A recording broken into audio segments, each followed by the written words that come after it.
Does it still get Speci's camera on OBS? No, it doesn't. That's sad that I can't like find a way to get this to have his cam. Let me just re-go into properties and quick check again. No, it's just that. Yeah, because it pops out. It's like the same window, so I can't just have his separately popped out. Yeah, because it just pops out an extra one. Okay, I just have to hide it. Okay. Well, let's get into casting Discord again, I suppose. Yeah, I know, right? Like, that's so easy to grab, like, molding clips because it happens every stream. Since I started this, I started doing this in, like, October, I think? No, it was November. The first Quill Cup was started in November. God, I've been molding since November. My hairline has been snowing all winter. All right, well, we see lined pockets being brought on red to try and abuse this coin a little bit and into Nature's Gift.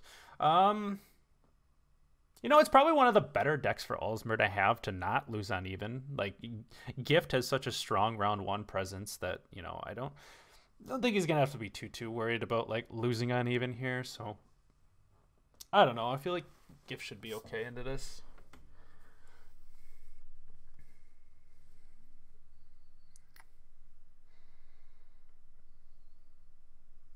Well, I mean, we would be able to tell how long it takes Speci to get coffee, but I mean, we kind of don't have a camera to see when he's back anymore.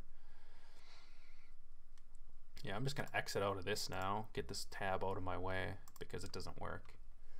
But yeah, we see Count-Dooku really pressing this round again. I mean, a good start on the Halfling Safecracker to begin with, coming down at 7 is not too bad. It's pretty decent, as well as having you know, Furko into Justice really slam tempo on the board, so Olsmer's going to have to be kind of considerate of that, but he also still has TA points as well as this potentially this Pyrotech value as well. Just got to hope he dodges the shield.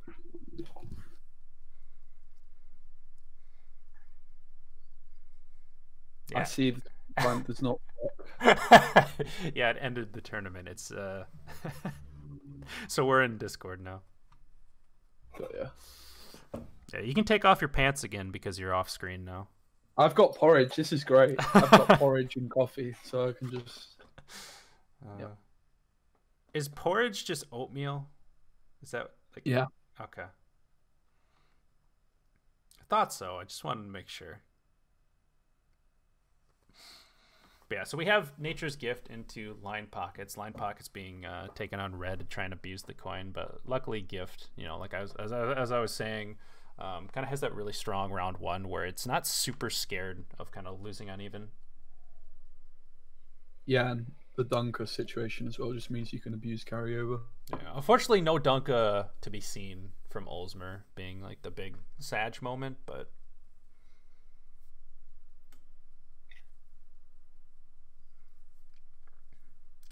Yeah, unfortunately, bracket commands, guys, just use that to look at decks because the bracket command, you're not going to learn anything there.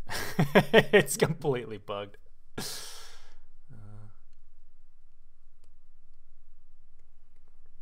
Oh, you think he was going for Dunka with the council? So likely no Nature's Call in hand either. Sadly, missing out on Dunka. Wait, maybe he does have Nature's Call in hand, but wanted to save that instead of going for the risky council, I guess. And by risky council, might have just been a 50-50. Could have the other Hamadryad still sitting in hand, potentially. Yeah, and Syndicate just does this very well, being on red coin of just having all these coins that can't be touched and then the Jackal that comes down to just give a lot of reach, especially when these crime cards just play for so many points, and the Horde value on this Sea Jackal also just proves to be very relevant in this kind of a deck. Works nicely with your ship. You normally have quite a lot of coins saved up, so yeah, you have quite a lot of, you know, with the Jackals, and then Tunnel Drill as well. Like, so sometimes you have problems with like this, and Cleaver too, right? Like you can do Cleaver. Well, I guess you still need to have like 6 or less coins. Or 5 or less coins, rather. So I guess Cleaver's similar to Jacques in that way. But it's kind of nice having those spenders where like you won't just over profit having to play them at a full bank. Like sure, Tunnel Drill you over profit by 1, but it's not like the end of the world.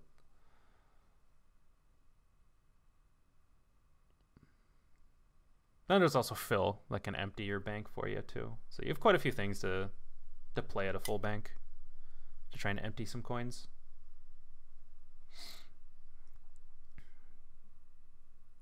Count-Dooku does have quite a lot of answers to the threats of this Square Tail deck. Like Philippa on Gezra's is pretty huge. Obviously, Tunnel Drill on Ethne is quite nice.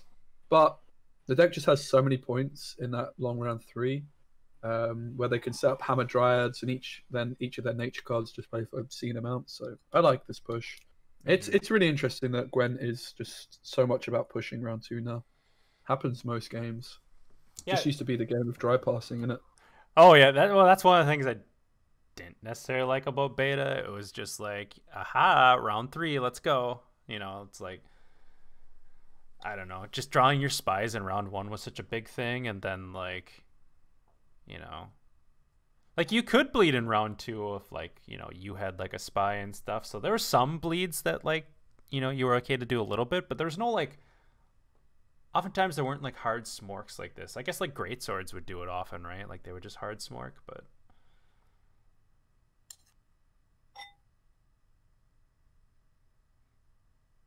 man, porridge is good. Very good stuff. I'm kind of doing a thing right now. I'm trying to lose a bit of weight, so like I'm not eating until like dinner time. I won't eat all day, and then I'll go and run 5 to 6 miles, and then I'll eat. Yeah, good plan. Yeah, fasting is really good. I actually fasted for the whole day for the first time the other day. Not for the first time, but the first time in like a year. I used to do it quite a lot. Do you want to know why I'm doing it though? It's because I have no control when I actually start eating. So like 1 meal a day allows me to eat whatever trash I want and as much of that trash that I want in just like one sitting.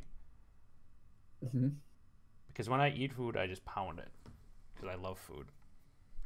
Yeah, I find like as well when you do eat intermittently or intermittent fasting, whatever you want to call it, time restricted eating, I find like I'm a lot more focused before I eat as well. Like I've just eaten here. Like normally I don't eat until later on, but because I actually woke up early this time, I was like, I'll have some food now. It's my first thing I've eaten. Well, I'll have protein shakes throughout the day just to like make sure I'm not like, so I have at least a little bit of, because when you run like, well, because I go 5 to kind of like 10 miles. Like Saturdays I'll run 10 miles in just one go, and then every other day is like 5 to 6. So you want to have at least a little something to fuel you for that long. But yeah, so Defender out, Force Protector coming out here. Defender's pretty significant to try and deny this fill, or at least make it a little bit annoying. So Defender out's really good for Tunnel Drill and Phil to kind of just smurf on the engines. Bloody Good Fun also going to be really significant in terms of removal. Ooh, 3 gold still chilling in deck yet. Found the Cleaver. Gord and Piggy. Not being Skewer Tooth isn't that good, but it's a crown splitter. Yeah, I don't even think you care that much about Skewer Tooth. Like you can just spend with Cleaver to get the other one down, and then just. This is tempting to Philippa. It's a good payday too. There's also Gezra's as well. The problem is also like Olsmer's gonna probably have like these treants spawning in the front row, so Gezra's should get some value on the damage. So I would imagine payday. Does payday not exist? Yeah, it's in his hand. I would have liked to see the payday there, but maybe he's I don't know. Like this Bloody Good Fun can answer Hammer Dryad, didn't it? Hammer Dryad leader charge goes through now.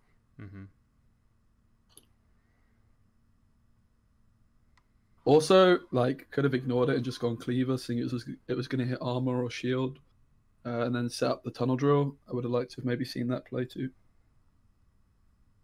Yeah, so we got the Tunnel Drill pocket down. Yeah, I really didn't like this bloody good fun play, actually. Yeah, I got rid of some of the coins, too. Like...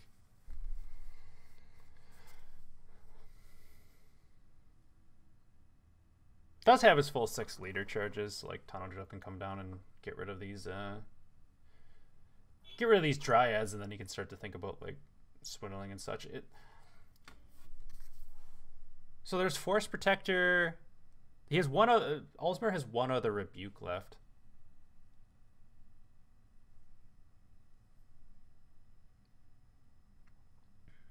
So you're able to get off one of the Hammer Dryas. Pretty good value, too. If there's a Rebuke available, you really want to play this Tunnel Drill when you've got a full coin pouch, right? 9 coins plus the leader. But we're at 0 coins plus the leader. Like, I really would have preferred, I think, to have just seen going all in on the Tunnel Drill. But no Rebuke to answer it. The movement is very good here. Oh, yeah.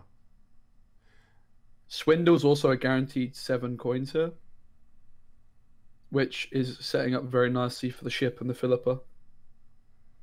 And of course, like, Gezra's, while it would play for Olsmer for more points here, ultimately it's going to get Philippa, so you don't want to play it just yet. You just develop your back road as much as possible. Ooh, the Circle of Life.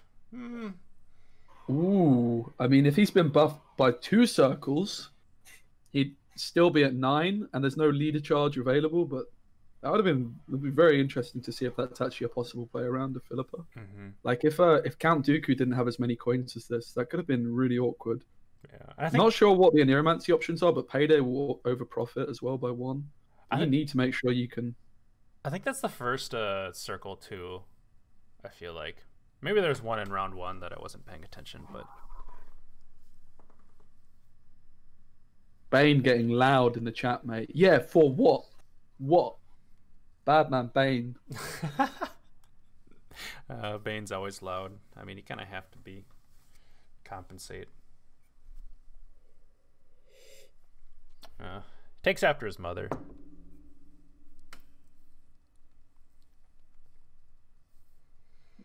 This is good. So we didn't over profit. I guess it kind of made sense. I'm a hooligan, mate. Get your wellies. Bash your fucking head in. Get your wellies.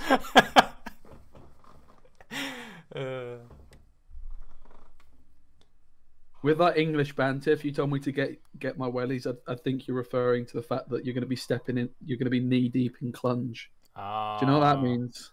I mean, is it kind of like when I spend a night with your mother, I get knee deep in that clunge?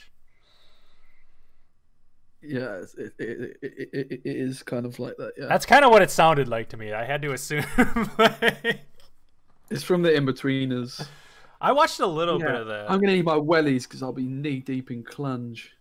I was more thinking getting your wellies to like curb stomp the head in, right? Like bash your head in, just curb stomp them with your wellies. Here we go. Yeah, there's the Gezras. I mean, there's honestly a pretty reasonable-ish argument to like discard this card. Sorry, I mean, you lose. Mulligan it. I meant mulligan. Yeah. You lose no matter what, whatever. I watched a little bit of the Inbetweeners. My favorite British TV shows were like Misfits and Fresh Meat, and then Bad Teacher is also good too, or Bad Education with Whitehall. Then obviously the greatest show of the year or whatever with Jimmy Carr. That show is always a good watch. The best quiz show of the year. I forget the exact name of it, but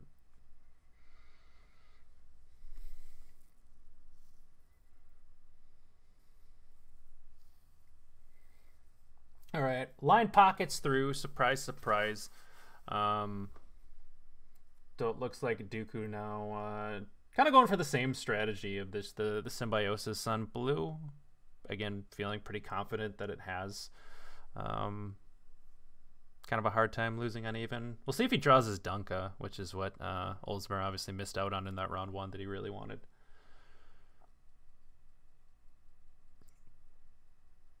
Everton's football stadium has just got the go-ahead. I think officially we're building a big stadium. Whoa! That's exciting, mate. I swear. Do you know what else is exciting? A Nature's Gift mirror. Oh, nice.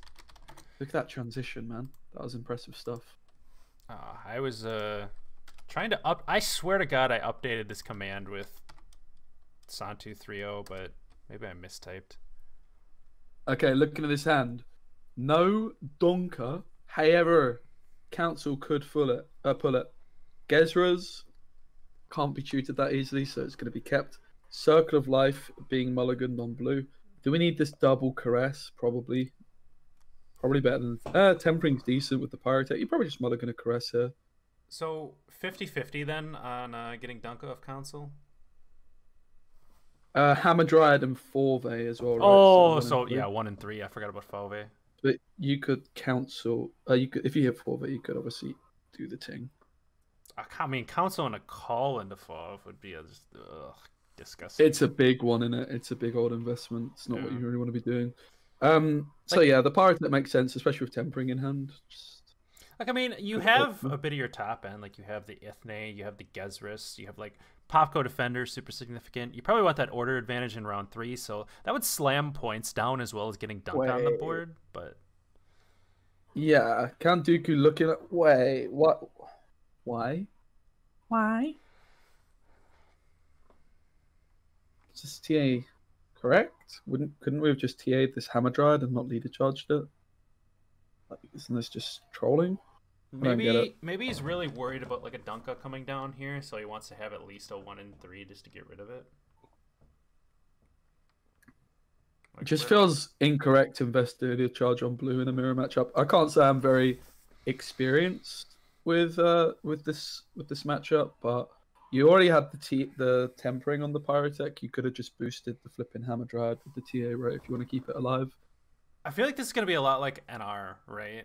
NR matches, because like you want to. It's so big on order advantage and getting your engine down first. So I'd want to think the person who's able to set up their Pavco first in that round 3 is just in a really good spot.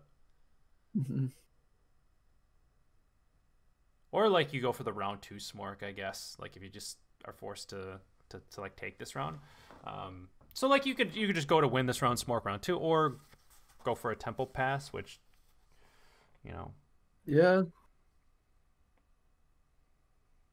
Yeah, tempo pass obviously says, okay, we can go to a long round, but I'm going to have first say. Mm-hmm. Or you can just pass and I'm going to have first say going into round 2. So it's definitely a nice line. I actually really like the way this was played by Count-Dooku. I just think the fact that Olsmer is at a disadvantage in where the game's at, but the fact he has this this leader charge over is maybe something that we didn't need to give away there. Like, this leader charge wasn't particularly necessary, I don't think. We have a guaranteed council on Dunka at the moment.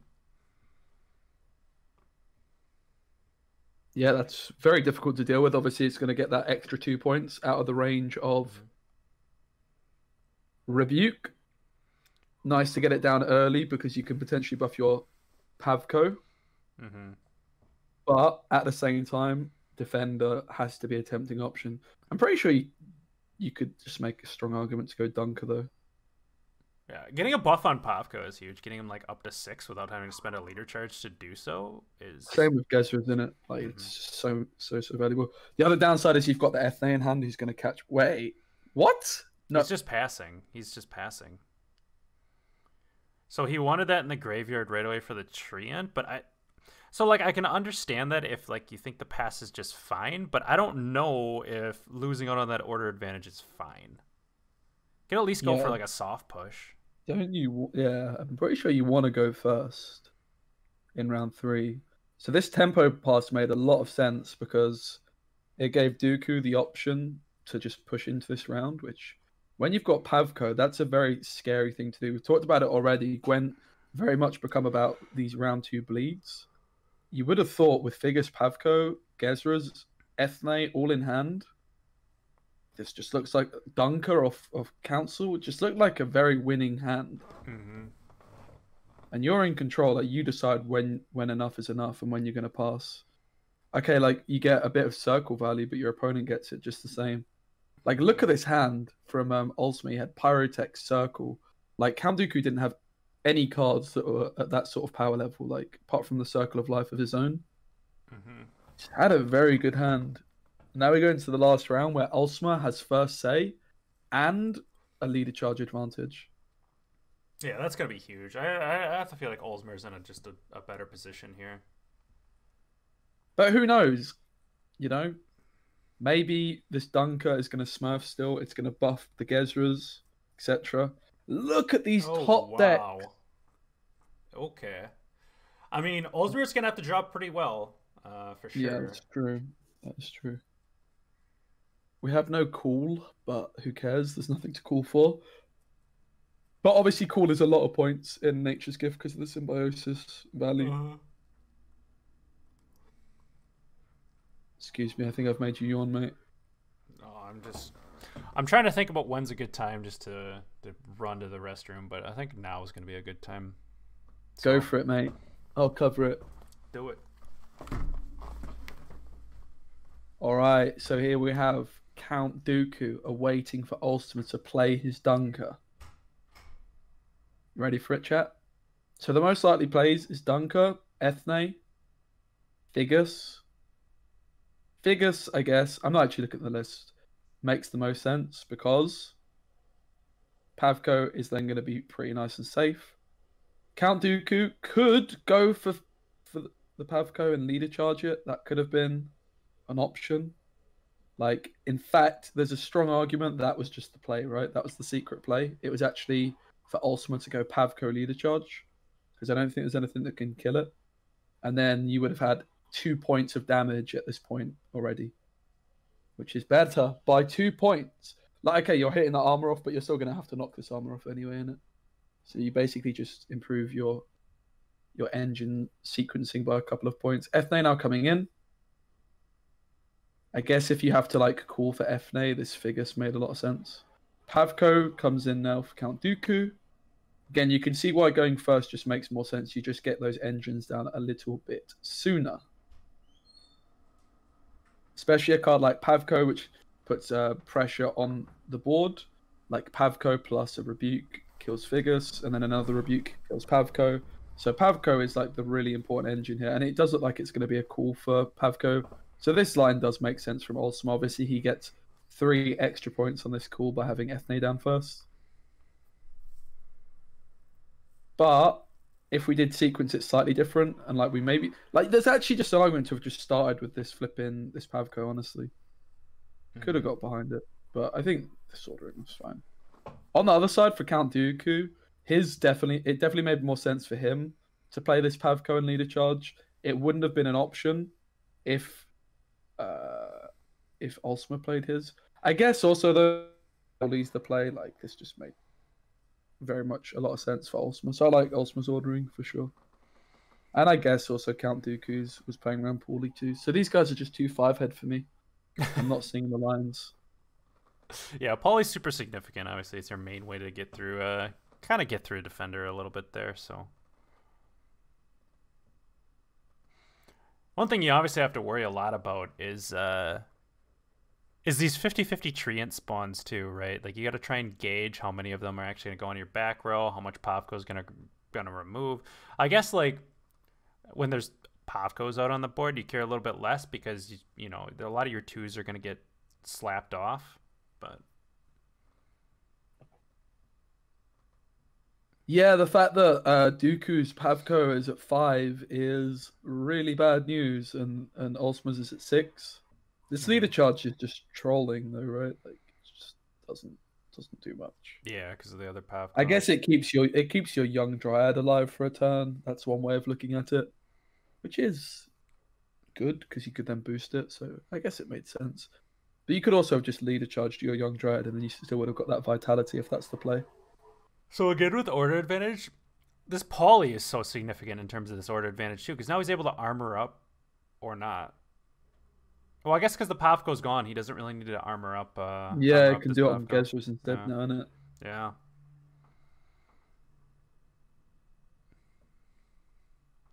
But yeah, I think Count-Dooku just got this round 2 wrong. Yeah. Like, discarding Rebuke just doesn't make any sense when you had Council into Dunker. Like, Council into Dunker is so threatening. Like, it's not easy to deal with. You think, oh goodness, they could actually push me. Like, okay, you're investing your Council, which is such a good card, but you're getting carryover as well. And you're really threatening this bleed, which made a lot of sense.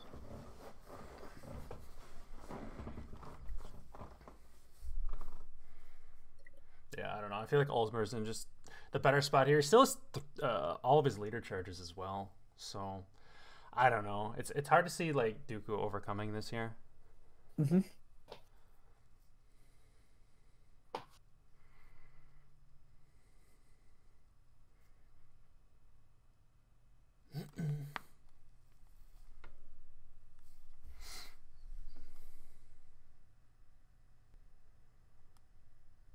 Yeah, we just see the shaping nature come down. Symbiosis value is still doing quite a bit. 4 points onto every one of these nature cards. That's why, you know, these symbiosis decks are so frightening, because these nature cards already play for decent value, and then just getting the extra like 4-ish points on them is sick.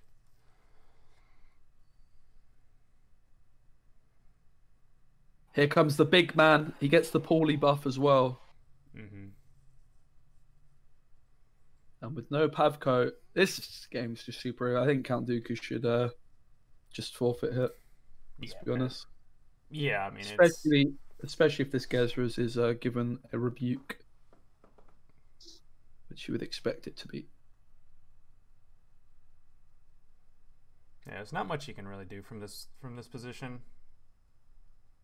Again, I would have liked to see a push in round 2 with that hand. Like, that hand was really good for, like, you had a lot of things you're kind of asking your opponent to have, and I don't know.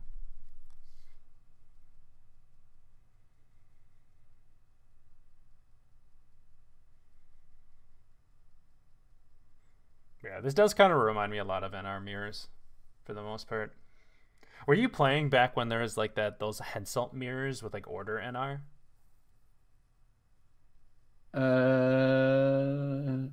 A bit, but not very competitively.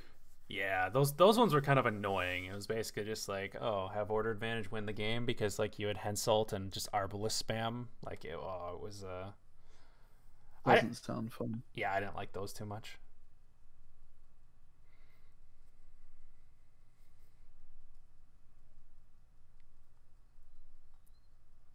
Okay, so I mean, the fact that Gezras was in the front row and then can get the caress, that is really nice. Mm-hmm. So maybe we've called this a little bit too early, because, you know, this Gezras is looking better for Dooku than Olsmer's is, but this Pavko's still on the board. Both Hamadryads do have some vitality. And we do, of course, know, oh, wow, this late Dunker is far from ideal. But if he's going for that, then he has Gord in hand, right? Like, mm-hmm. But like the front row as well, for like these late Dunkers feel weird. Surely there's no way that Olsmer can possibly win this, lose this with how long this Pavko's been on the board. Mm-hmm. Something's gone seriously wrong if he does. Nah, I think he's fine, right? Like, it's just Gord. It's not big. It's not a very big Gord. The Gezras isn't playing for that many points with all the armor. I wonder how close it's going to be. Close. Yeah, he still loses. Yeah, it's kind of surprising it was that close, though, honestly. Yeah, way closer than I thought. I mean, that was just the Gezras getting Don't call me sure. getting quite a bit more points than Olsmer's Gezras, because a lot more of Olsmer's Treants went front row. Do you know what? Don't Call Me Shirley is like the most classic dad joke of all time. My dad says that still to this day on the regular. I've been having some pretty good dad jokes at work, because that's like basically the only type of jokes you can really consistently tell and feel okay with at work. You know what I mean? Like, you don't want to break out all like the dirty. But I had at work we had these crackers. They were called Lance crackers. So I was telling everyone I made them. That I made these branded crackers, and I worked so hard on them. And people actually started. They weren't gonna take them, but then since I said I made them, they started eating them actually. Mm-hmm. And then one of the residents was like, "Oh, you know what is that? What is an heir to a cracker fortune working in a dump like this?" And I go, and then right away, no hesitation, I was like, "You know what? Crackers are where the money is, but you guys right here is where my heart is." And then I just walked away and dropped the mic. It was great. God, I'm exposing that I'm actually wholesome outside of streaming. Heck, wait.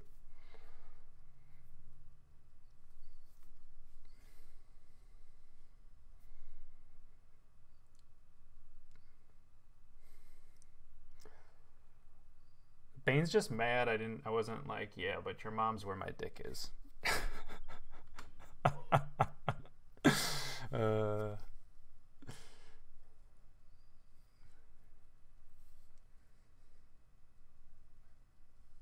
Exactly. I know how this man thinks too well. We've had too much time together in chats, and just to be like how many times I DM Bane like degenerate jokes. It's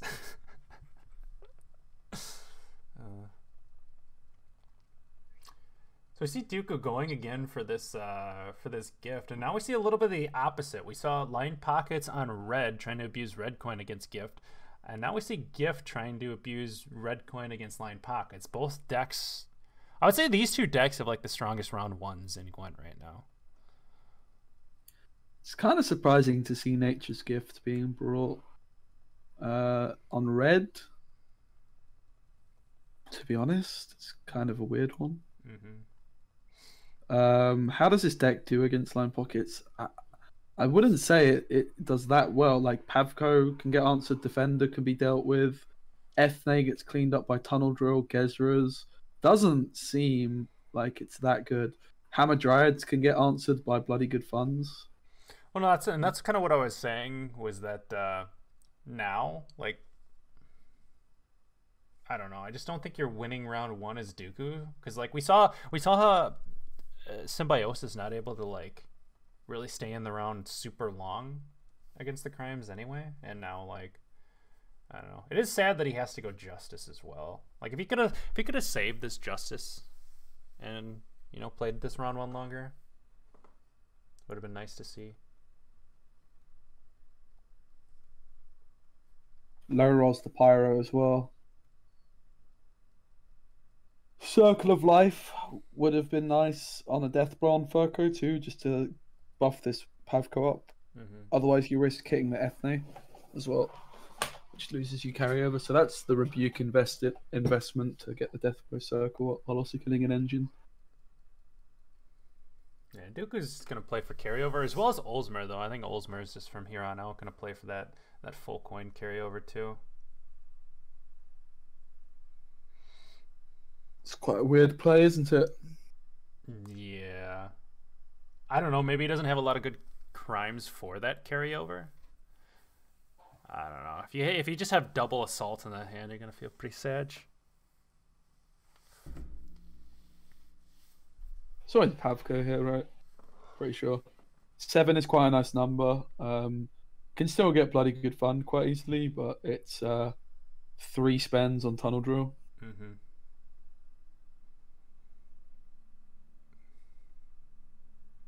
Oh, we take pass. This Assault play just seems super weird, right? Like, why play Assault if you're going to pass? Like, I like the pass. I really like the pass. There's no way Count-Dooku can do it in 1. Forest Protector here plays as what? An 11? So not even Forest Protector single leader charge. Forest Protector double leader charge would do it. That's so expensive. Mm-hmm. So now, so what Olsmer is doing, kind of like what we talked about, right? He's having that order advantage. He's allowed to get his crown splitters and cleaver down early, and then Drill's allowed just to smurf really quickly. Really quickly. We don't need to lead a charge, right? I'm pretty sure. No, not if you're playing two. Like, do we with Caress? Don't think so.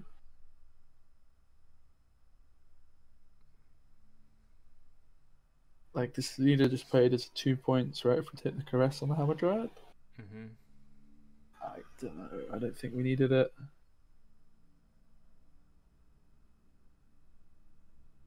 Count-Dooku has got enough points. Maybe we needed it. I don't think we did. Maybe we did. I guess we did.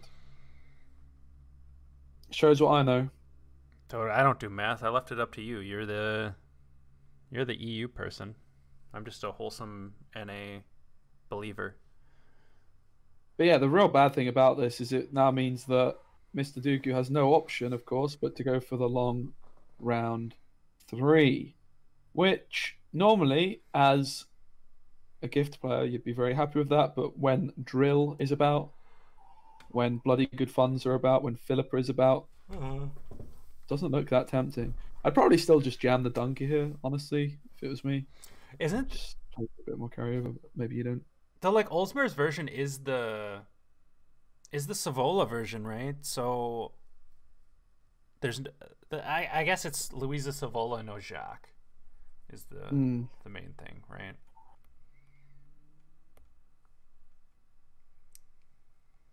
And Olsmer will just be hoping to have, like, this is one of the rare times Pickpocket is the dream card. Because it just pulls the ship, gets the max coin carryover. This is why cards like Eavesdrop are also nice, and Swindle.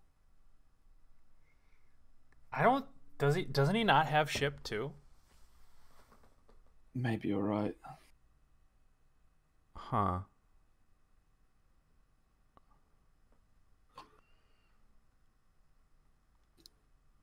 I'm trying to remember, but I kind of rage exited out of the attorney client page to try and spite it.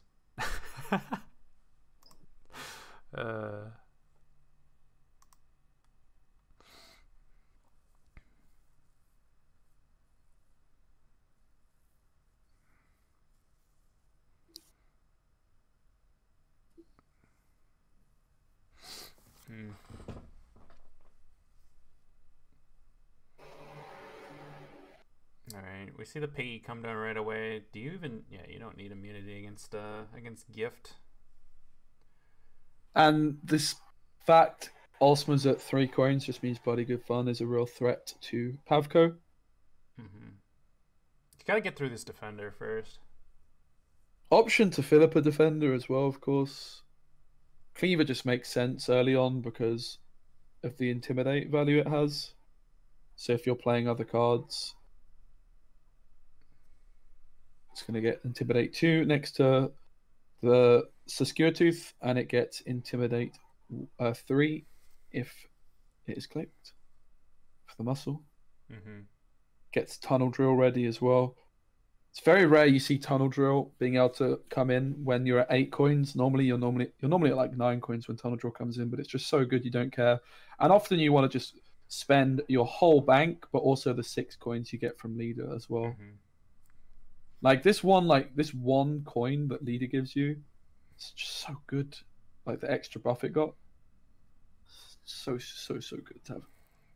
Yeah, just have enough. So basically, like with this Leader, your bank's just like an extra. Your bank's just instead of just 9 coins, it's like 15, right? Like it's quite nice because you kind of just have the coins sitting there. It's kind of like why Jackpot felt okay for a while, because you just have those extra coins kind of hidden there waiting. So like you have a efficient spender, you just get to jam all of those. Like your bank is actually a bit larger. It's almost just what it. Tempering would have been a great play if Heatwave didn't exist, but this just makes things really easy for Olsmer to just take the Heatwave. Deals with Defender now. It has Philippa, Bloody Good Funds, and the Drill, of course. How could we forget, for all these other engines? Yeah, I feel like Olsmer's in just such a good spot to answer all the threats that Dooku has. Yeah. Drill, I would be pretty tempted to just go for the drill here. Olsman just might want to wait for maybe one more engine to come in so he can. But here you can clean up Ethne and both of the dryads. Seems honestly worth it to me. And if he doesn't here, you could.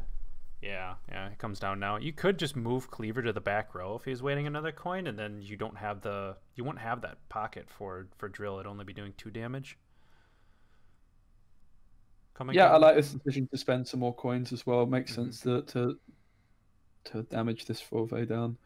3 damage for 2 coins is just not many better ways of spending. Of course, the Forest Protector has to answer the Tunnel Draw. You can't leave that there either.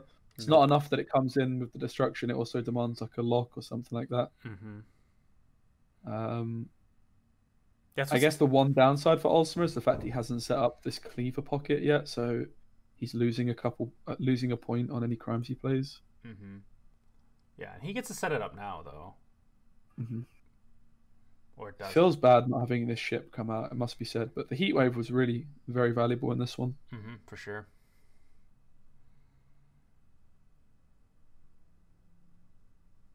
Yeah, Tall Punish tends to be pretty good against Gift.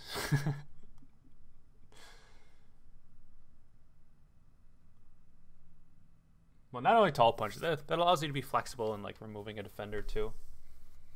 And here comes just a nasty Philippa on this Hamadryad.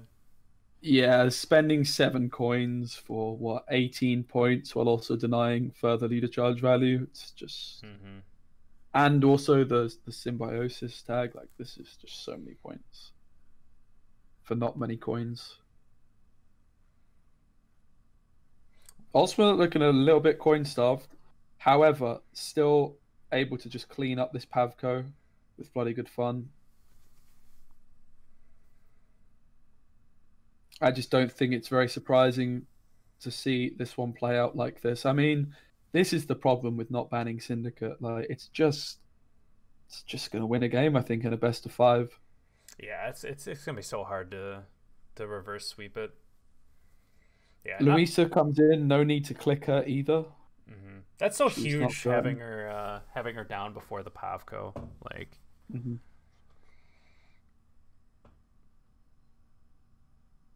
I actually like this list from Olsman. I think taking a Heatwave makes a lot of sense. I think there's a good chance I might, for my Syndicate deck tomorrow, put like a Purify and a Heatwave in it, just because my decks are quite well teched against like your Kellys and stuff like that. In theory, like this deck without the Heatwave could get into a bit of trouble in that sort of a matchup.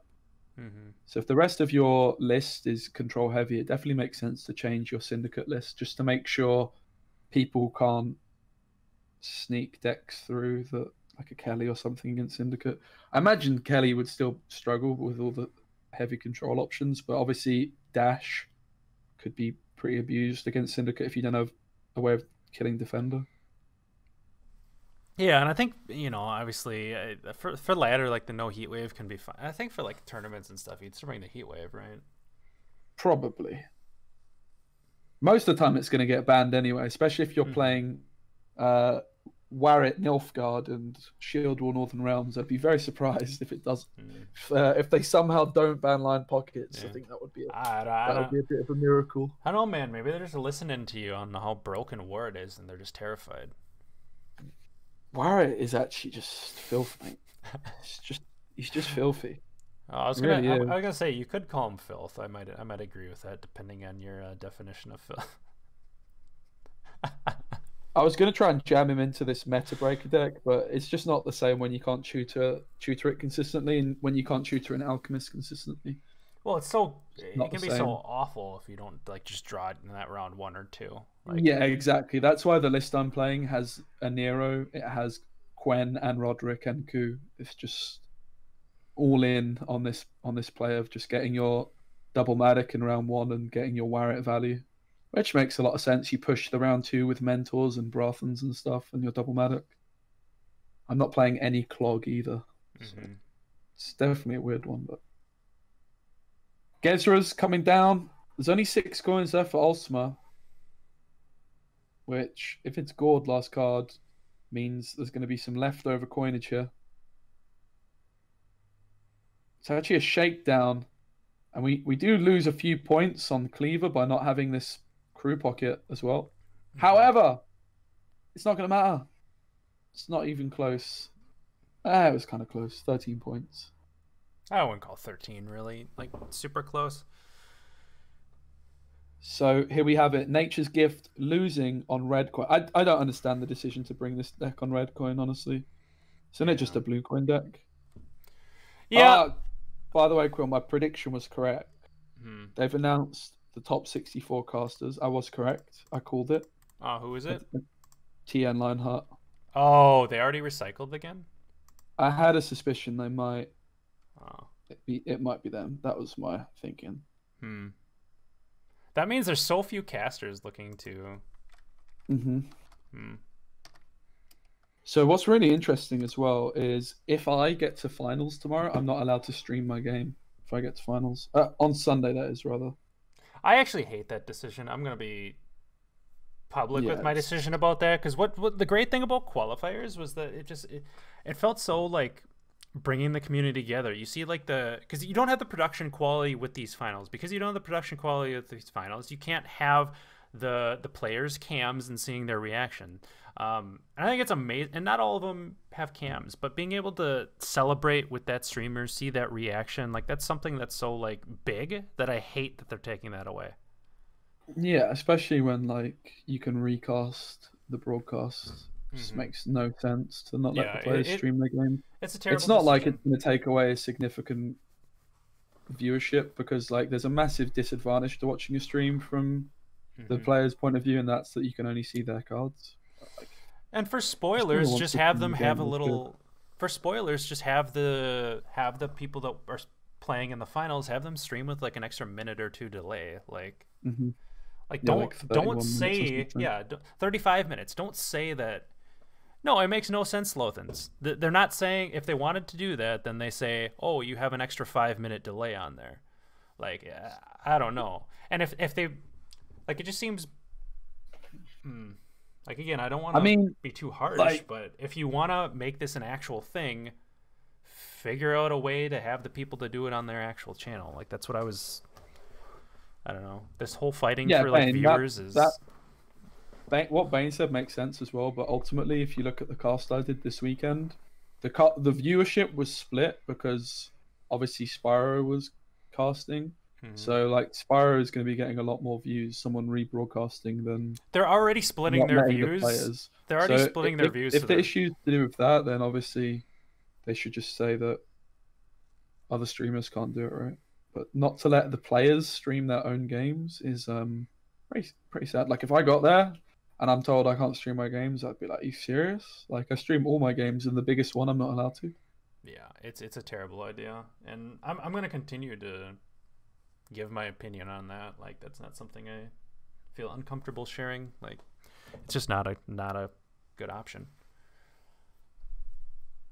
Because I don't know, because like last year, something that was so cool about these qualifiers was, granted, you didn't get to see the last 2 games, which is good about right now. That's like the main benefit of this, is being able to see the 2 finals, which we didn't always get to see. We only got to see it if there's a streamer. So now if there's not a streamer, being able to see those is nice.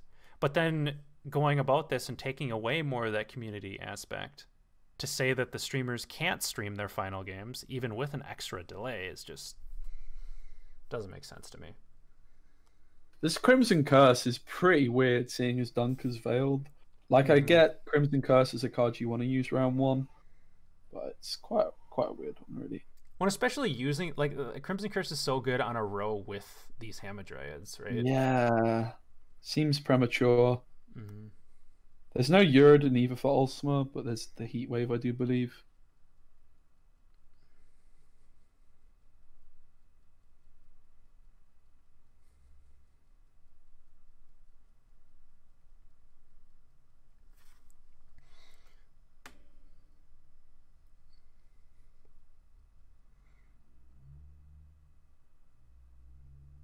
Yeah, I don't know if they're already. What I kind of hope they do with like the qualifiers of the casters is that they switch everybody around.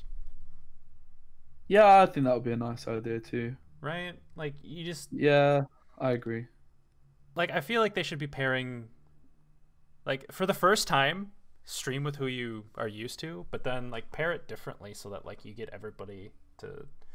You know, if you keep want to do this switch around aspect and, like, build up.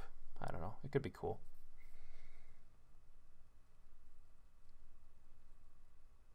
But again, I don't feel like it's as thought out as I'd like it to be.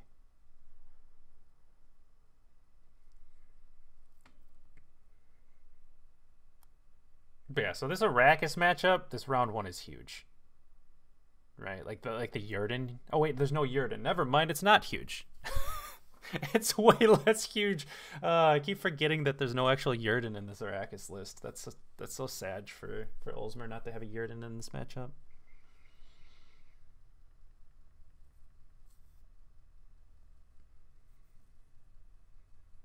Risky game with Dunker to keep pushing like this. Okay, clicks the Dunker. That makes more sense if you're going to do that line. Looking to get out. Obviously, this Crimson Curse could deny the Vitality or bleed, or could also just hit the Veil and do nothing. Little bit surprised to see Olsmer not trying to get ahead here. I guess there wasn't an abundance of options. Also, like, his positioning means the back row is full, so Yennefer and things like that aren't an option. And you would imagine Olsmer is wanting round control. If we see a decision to continue playing from Dooku here, this Dunker click seems to be quite questionable. Because like losing this carryover on a card like Gezra's is pretty bad. Because all it would take is one boost on Gezra's, and then you can lead a charge him out of Parasite range. I guess Dorogray exists, but then you can caress it as well. Yeah, there's also a Heat Wave, though, to kind of consider, too. Yeah, and I'm very not surprised to see Dooku taking the pass here. I am kind of surprised Olsmer didn't try and get ahead in the last play. I guess it wasn't possible. All in all, achieved what he wanted to do, which is win the round for quite a lot of Swarm, but not a lot of Swarm payoff cards. So as long as he can swarm well, like this Gezra's is also the most important card in this matchup, right? Like it just completely demolishes the front row. Also, how many times did that Crimson Curse hit Dunka there? Seemed like quite a lot. Yeah, I wasn't keeping track, to be fair. Well, seeing as how long the Vitality stuck onto Poly there, I think it hit quite a few times.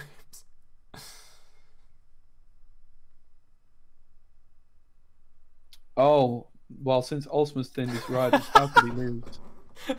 Like, what a terrible card to include in this deck. This is just like, it's so bad. You don't want these riders on your side of the board here. Like, also just gives us the intel that Behemoth isn't going to come down or whatever it's called. I don't really like this lock particularly either, because like this Pyrotech, if it hits a drone, can just be like a -1 point, right, on the click. I don't know. Well, also, you take away another answer for Gezris, so like there has to be an answer for Defender. So like your Heat Wave or something comes down on that. Then Parasite for Gezris. If there's a way to boost up Gezris, if he's able to get like a Circle of Life down this round, I don't know. Are we going to see the high roll from Triss, or are we going to see one of the nature cards propping up and ruining? Actually finds the spontaneous. That is very skilled. But this is the thing, like Olsmer's deck is supposed to be all about this explosive farting out of cards and then passing maybe. Like I think that could have been a really nice line to try and force the Gezras out. Like just slam the Yen early. But instead, riders are like, yep, here are my riders. Here's my Dorogray for like 5 points. It's not really what you're trying to do. Also, just letting Count-Dooku swarm, so this Yen is just really bad now. I just really don't like this line of play from Olsmer. And I think like the big issue is just these riders, mate. It's just the riders. Well, and this Ithne getting just ahead by a point is really, really nice too. Like it's gonna be hard for Olsmer to continue to create enough of points to set. Like you're gonna have to commit so much, and like I don't know, like this back row starts to be a little bit awkward. Like Yen isn't doing a whole heck of a lot. Like I just really don't like these plays. Like, why are we committing leader charges here? It just seems really bad. Yeah, I don't think you're getting your card back through this. So it's kind of just taking away like that leader carryover. Like Dooku should always be playing just to continuously get ahead. Mm-hmm.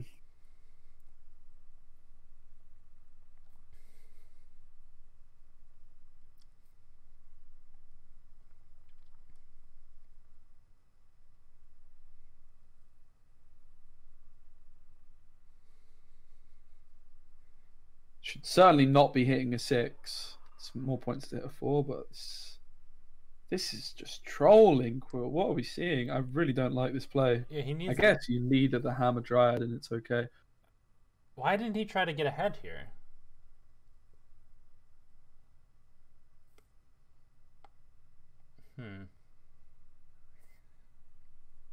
If this has been a painful round to watch. Well, like leader charge. I know you want one for your Gezrus, but it's not saving it anyway from Parasite at this point. So I don't know. I think staying ahead's way better. Ugh.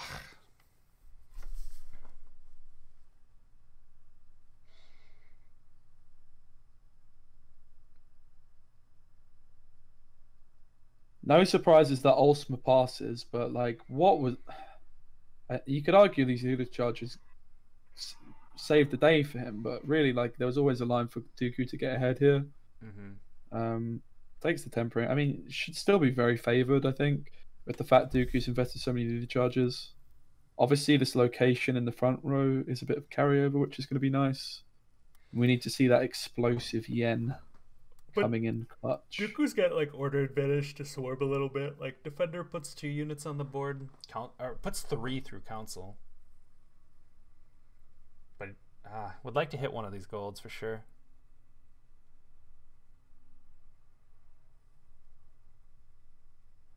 So Circle of Life does get Gezrus out of that Parasite range. So you could Council for Defender, buff Gezrus. Well, you found Defender, so now you get to Council for your Gord, which is huge. Yeah, I think this is just the perfect draw in this situation.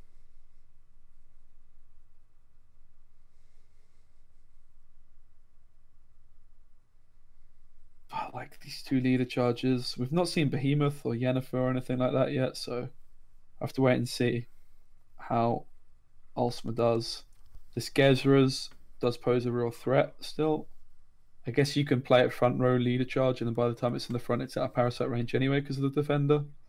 So this Defender was just very, very, very good here.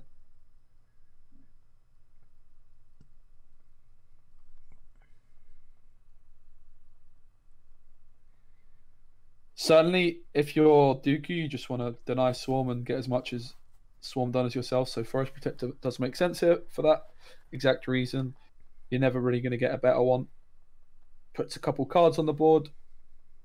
Obviously, if you're Dooku, you're looking for these Treants, one in the back row for Gezra value as well. Surely Olsmer has got to be coming close to his Yennefer play, because the longer he waits, the worse it gets. Of course, if he had Uridun, he wouldn't care. But this yen is just so bad as it stands. So I mean, Count-Dooku can't continuously put like multi on the board, right? Like he needs to get this I mean, it doesn't need to get Shaping Nation down soon, but would like to. Council puts 2, but you want to do that for Gord a bit later.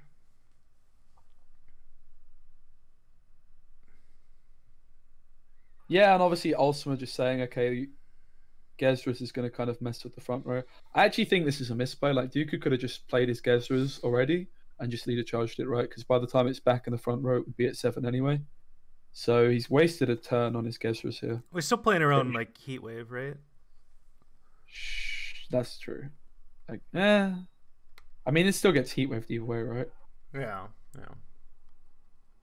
But I guess, yeah, like circle value, but I think it's probably worth it to have just gotten the Gezrus. straight away. But it's quite a close game. No Uridan, of course, for Mr. Olsmer. Otherwise, it would probably be over. Can't imagine there's too much left in the way of Swarm. It's probably like a Bone Talisman, a Chimera comes in. Maybe it makes sense to eat one in the front row because it's less points on Gezra's, but it's just one. Still. The Gezra's obviously, as you mentioned, is probably just going to be getting Heatwave now. Which, okay, while it's good, it's not much points on the board for a game that's, you know, Gord is going to be the last card. I just looks like it's going to game number 5 in this one. Yeah, I mean, Heatwave on Gezras is like okay, but it's not always something you really want to. Is it though? Olsmer, 10 points for the tie, 11 points. A Bone Talisman would be enough. That's not enough. Yeah. Yeah. Yikes. He does run double Bone Talisman, so just he played 1 in round 1, so yeah, he just missed out on his last one. Would Chimera have been enough too? Or the Chimera tied?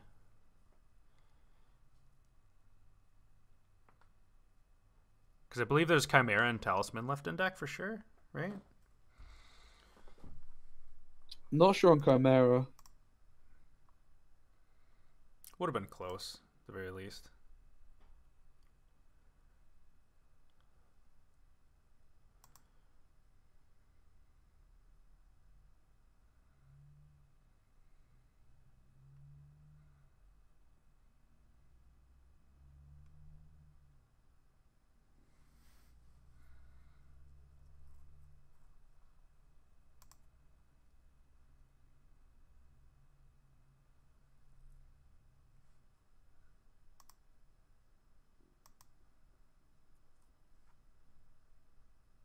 Okay, so what's the score now? Is it 2-2? I think so. They don't seem to be getting into another game, so maybe it's over and we didn't know. But look, pretty sure it's 2-2, right? Yeah. Just one of them needs to send in the invite, right? Now, Rolero plays Curse. Olsmer plays Location. It's back in a second. 2 seconds.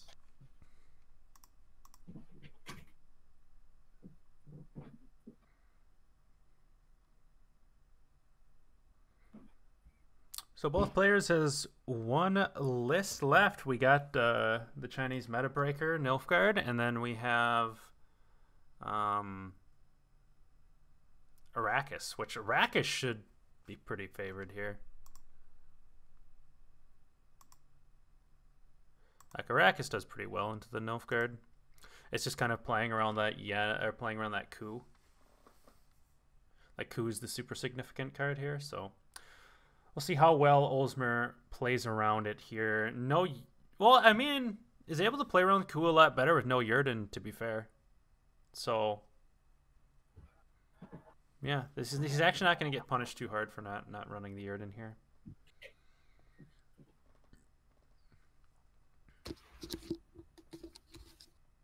Okay. This matchup's very favoured for Raka Swarm. Mm-hmm. Yeah. What's the big? So I know we've had a little bit of talk about like this matchup being like wanting to, you mulligan away like your Yen or your Yrden, but there's no Yrden. There's just the Yen. So like. Yeah, it's also coup on these cards as well. So maybe I'm wrong. I say it's good for Arrakis, but no, I still think it's good for Arrakis. But from what I hear, you don't really care to play Yen or Yrden in the matchup for the most part. coup is pretty important. Yeah, it's pretty dirty on both of those, and the leader does help. Coup is just filth, to be honest. Card is broken. So after this, we're going to have This Week in Gwent, mate, in 30 minutes. I don't really know what to do with myself after this, because I'm supposed to be in a sponsor stream today. But I need to play Gwent before I can do it, so I don't know what to do. I'll work it out. Yeah, I'm gonna go to work for 8 hours, and I'm gonna go run 5 miles. Heroic. I don't know. It might rain today, so I might not be able to get it in. God, I'm so excited for summer. I need the heat. Yeah, we see Taskmaster just coming down here. Doesn't look like a hand that like Dooku can play super heavily into. No complementary poisons, but I guess he's just gonna bluff it, right? I mean, Imperas you definitely want to try and thin out, but there's no soldiers either. Oh, that's so awkward.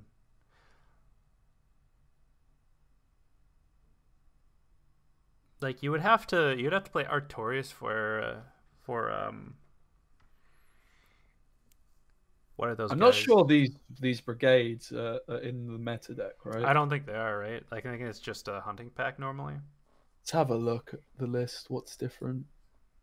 You would hope Dooku is playing the slave hunters. Ah, no slave hunters. Yeah, then these That's really bad. no slave hunters makes these Imperas super awkward to get out, just having less soldiers. Yeah, like your Nausicaa sergeant is your main soldier, and it's just an easy remove. It's just terrible, right? Especially like the other thing is these slave hunters. Obviously, they've got assimilate, which you've got a ton of with Cancerella, Coup, etc. But also they just set the Coup up so nicely on cards like Erland, etc. Yeah, they're such a threat, as well as just playing for that good assimilate value. Because that's what you really want to use Coup on. Realistically, you want a Coup. Okay, while it's great to coup a Joachim, most of the time it's going to actually work out better to coup something like a Harold, which you can often play for that kind of a line with these slave hunters. If you were to copy a warrior in round 1, you can actually make that kind of a play, right, in round 3. Yeah, and with like with Vigo's kind of nice because it's a less committal version of Brothans, right? So if you hit that Duchess's informant in like the Skellige matchup, you could play Artorias round 1 to get that copy too. I mean, you could just play a normal Duchess from hand as well if you have it, but Menno, one of the other soldiers that could thin these Imperial Brigades. Are we going to see the second Imperial Brigade being drawn? I predict yes. Surely we should be mulliganing Coup here. We've just bricked our Menno. What's going on? Is it completely bricked? Oh, we haven't. It's got Remedy. It's got Remedy. Remedy's okay. attacked it. Yeah. Remedy. So round control for Olsmer. Oh, just exactly. Like this card is frustrating. How bad it is. You do not want to be playing like this. Like, okay, you could say it storms the board a bit. Tell us how you really feel about it.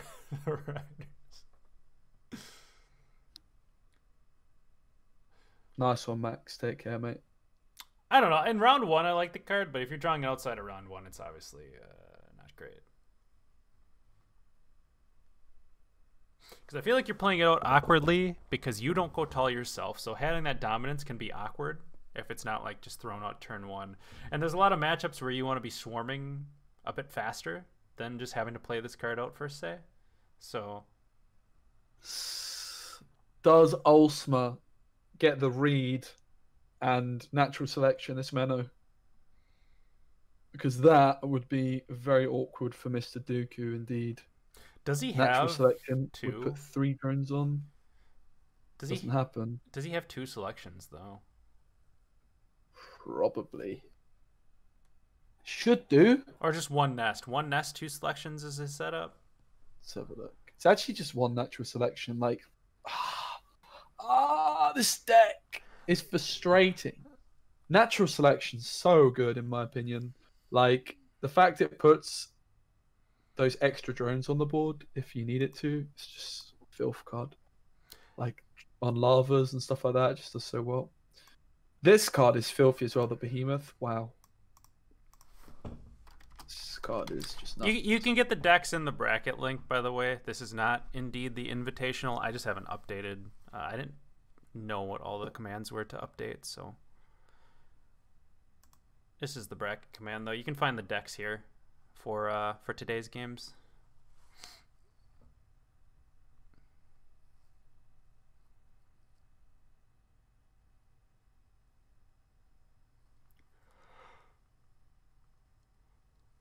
Really respected this push and just thinking about dropping the ball right away.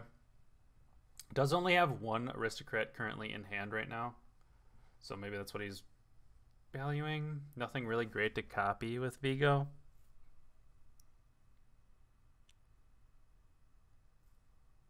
Obviously, you don't want to go location until later for that mentor value. This is definitely an advantage of playing Heatwave, denying ball. Mm-hmm. Like obviously you could use Heatwave as a tool punish, but ball is going to put points on the board. 1 second.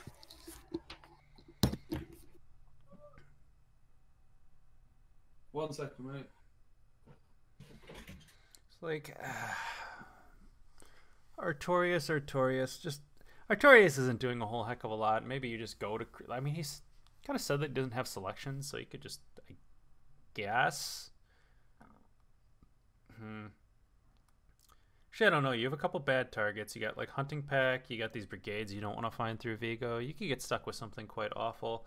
You don't have other poison completions in hand, so hitting the Fangs is not like super relevant either. So I guess he's just taking the Triss to make the yen a little bit worse for Olsmer. You're also making your, if you have to take the early coup, making the coup slightly better. Stays ahead. But obviously jamming the leader. I mean, the leader wasn't... I don't know. Apologies, my old man came back and forgot his keys. How's it looking? Still pushing is Olsmer, I see. Yep. Dooku leadered, so to get ahead there, found the Triss. Right. So this placement on the Dolderlock's a little bit weird. Obviously, if you put it back row, you could have got an extra point on the Chimera.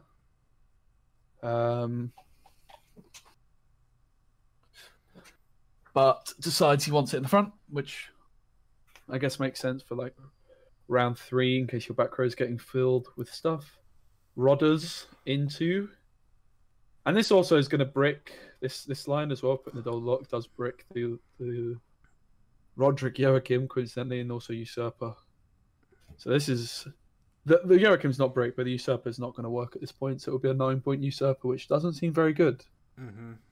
This, in fact, to be fair, this was just Dooku trolling, right, by playing the Roderick in the front row. Like, imagine you find the Usurper here, you would just feel like a bit of a donkey, wouldn't you? Was it... Joachim. Yeah, finding Usurper off Joachim would be terrible. Still ahead by 3 points, though, is Mr. Dooku. However, something like Triss, which we know is in hand, is a lot of points. Potentially.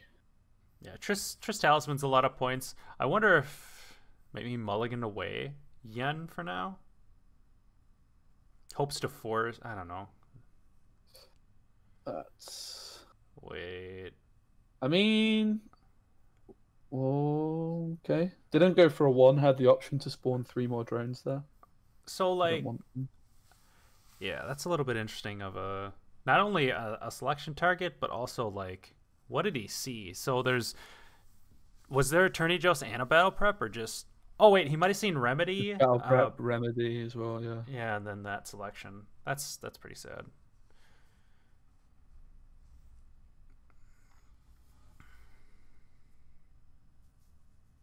Six-point game, which means Invo's enough.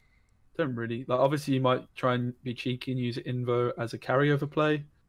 Seems pretty unrealistic. I'm also kind of surprised not to see Coup having been played yet. Coup onto the Behemoth, swarms your board, and actually plays for quite a lot of points. Honestly, really like the Coup on Behemoth, but Vigo certainly enough. The Emissary as well comes in.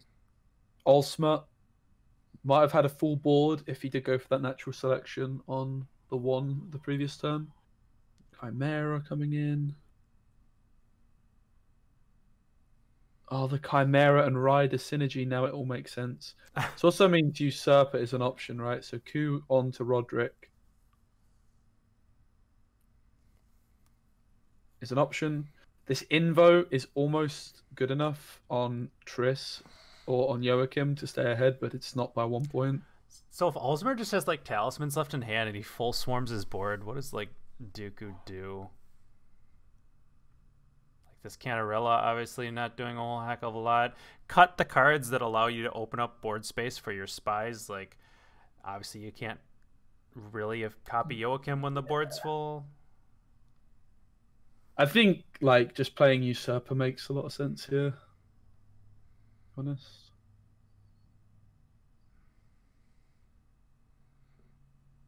Oh god. Oh goodness. Yeah. Okay. So does Olsmer have another talisman in hand? Like you go leader charge back row and talisman and then be annoying? Does not go leader charge.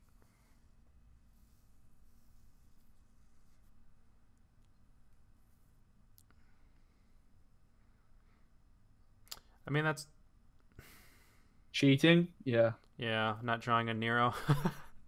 Imagine drawing your Nero. Oh no. Who's looking not that awkward actually because of the Cantarella. I was going to say if it's another Bone Talisman or something. Like, what? This is just... This round was pretty weird, honestly. Mm-hmm. Coup is enough on Cantor. I would just... Is there a world where it's ever not? It's enough on Yennefer. It's going to be enough on a Neuromancy. There's like almost no card in the world that wouldn't do it, right? Let's see. Apart from like Spring Equinox. But you've also got the Invo on Joachim or Triss, so... Yeah, Invo's not doing much next round anyway, so I like the Invo. It's more tilting to go in like Yoink as a Nero, though. Through Kanta. So despite having the heat wave for Bull, not really much came of it. The poisons weren't really worth that many points. Yeah, no. From Bull, I don't think, because it would have cleared up space. Looking for the Usurper, but the hand's just going to be too good. The Coup can stay because Brathens plays a spy, so it's just an easy kick on the emissary here. It's just an easy kick on the emissary here. Well, now it's not so great. It's fine. There's like no hands you lose to, I don't think. You just open with the fangs, right? Mm-hmm. Yeah, you're not fulfilling any poison with it, so.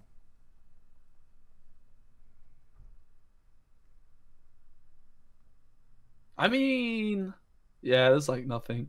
The carryover's pretty relevant here. If it was full leader, maybe. But yeah.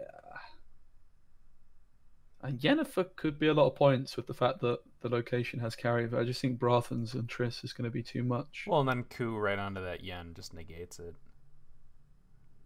That is a good point. Goes for the emissary first? Sure. Doesn't make much sense to me why you wouldn't just start with fangs. But, yeah, whatever. I mean, I don't think anything matters, really, at this point. Crimson Curse, that is a big daddy card, to be fair. Yeah. It's a big daddy card. It's not in this short of a round, though. Would have loved to have seen that in round 2. Yeah, it seemed like Olsmer missed a lot. Like, he missed a Nero, missed this. Obviously, you can play this with the Crone as well.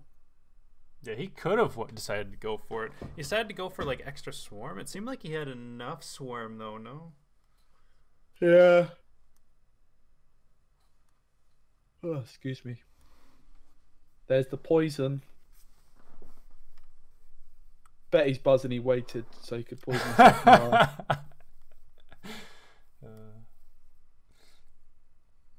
Here she comes, the wonderful woman that is Jennifer of Vengerberg. Just gonna get clapped, unfortunately. She's gonna get absolutely cooed, mate. What a card Coup is, my goodness. Ah.